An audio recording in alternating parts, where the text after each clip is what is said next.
All right, so talking about the French Revolution, so there was a really big power imbalance in representation in France at the time between the clergy, the aristocracy, and the commoners.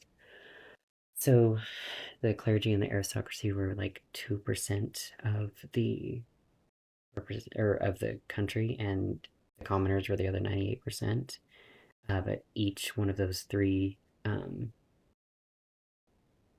groups had one um, equal vote.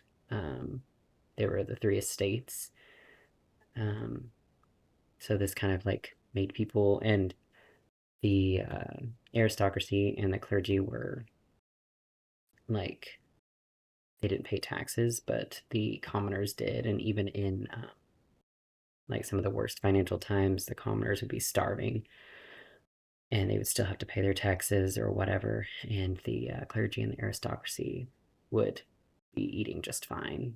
So that's what really led to it. And they were inspired by the American Revolution, and even though their goals were different and the outcomes were different, it was, they were inspired by the fact that the American Revolution was successful. So they overthrew their government and their leaders and created a power vacuum, sort of.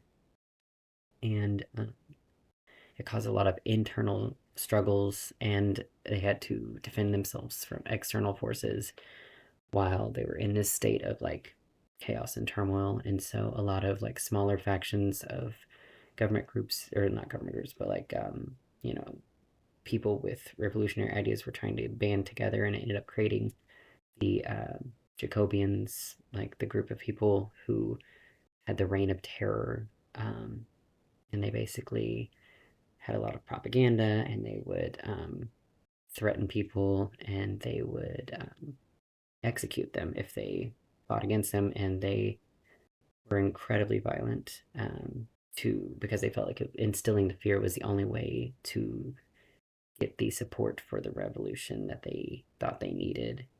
And it led to a really long period of instability for France um, over time, and then eventually led to Napoleon stepping in and taking over